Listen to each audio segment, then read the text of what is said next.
Halo, saya Bagus Wibisono. Oke, sebelum mengetahui lebih lanjut tentang hubungan internasional, ada baiknya nih kamu tahu dulu tentang aktornya. Aktor hubungan internasional itu siapa sih? Apa sih perannya? Baik, aktor hubungan internasional itu bisa dibagi menjadi dua, yaitu aktor negara dan aktor non-negara. Apa sih syarat untuk bisa disebut menjadi aktor hubungan internasional? Yang pertama adalah memiliki tujuan.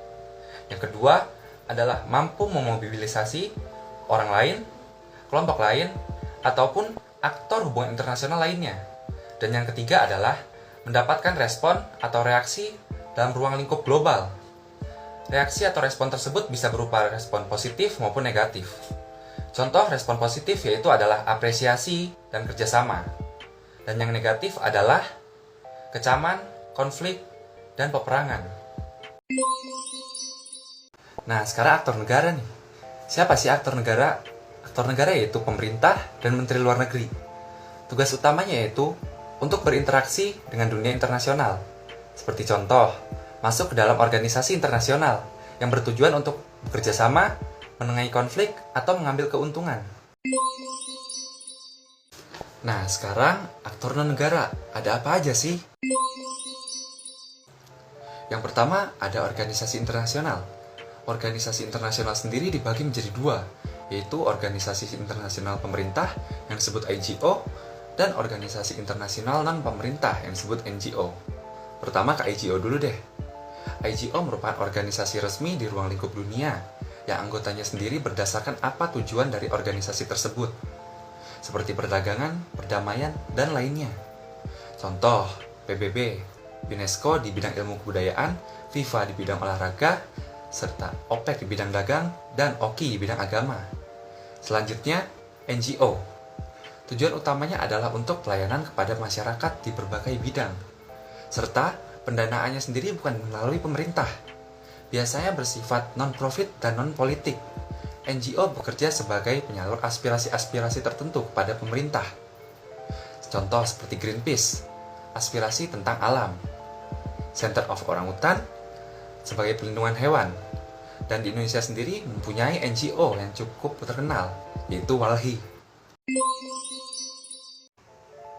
Yang kedua adalah perusahaan multinasional, atau yang biasa disingkat MNC. Kalian tentu sudah familiar dengan kata Shopee, Tokopedia, Gojek, Unilever, dan lainnya. Itu merupakan contoh MNC. Bisa disebut sebagai MNC karena perusahaan tersebut mengoperasikan produksinya di dua negara. Syarat untuk menjadi MNC adalah mengoperasikan produk di minimal dua negara atau lebih. Tujuannya adalah untuk mencari bahan mentah dengan biaya murah, mencari karyawan, meningkatkan profit maksimal, mengurangi resiko kebangkrutan, memperkuat struktur internasional, dan menjangkau pasar yang lebih luas.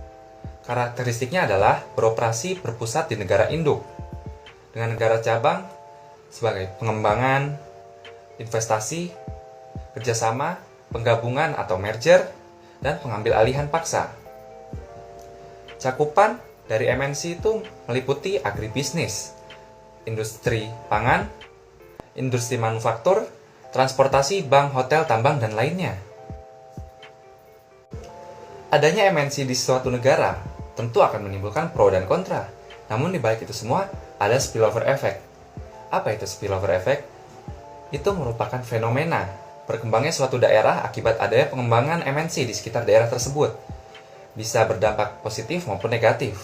Saya beri satu contoh, yaitu pengembangan Thai Summit Corporate di kawasan KIIC Karawang.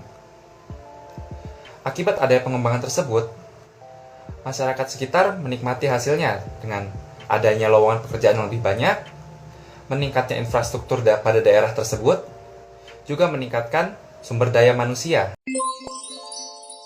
Ketiga, individu. Ya, kalian tidak salah dengar. Individu merupakan aktor non-negara di dalam hubungan internasional dengan cakupan paling kecil. Umumnya dari kita berpikir bahwa aktor hubungan internasional itu rata-rata orang-orang politik. Namun tidak juga.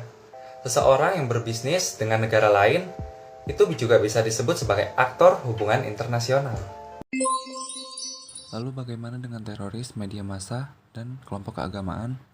Apakah mereka juga bisa disebut sebagai aktor hubungan internasional? Jawabannya, ya. Karena aksi dari mereka bisa memancing atau memicu reaksi dan respon dari ruang lingkup internasional. Level analisis aktor hubungan internasional bisa dibagi menjadi 5. Yang pertama, perilaku individu, yang aktornya individu sendiri. Yang kedua, perilaku kelompok, seperti organisasi keagamaan dan teroris. Dan yang ketiga, negara dan bangsa. Negara merupakan entitas geografis yang memiliki aturan, sementara bangsa yang menilai asal dan kesamaan. Keempat, kelompok negara-negara, seperti IGO, kelompok regional, aliansi, dan lain-lain. Dan yang kelima, sistem internasional, yang mana seluruh dinamika sistem yang beranggotakan negara dan bangsa di dunia.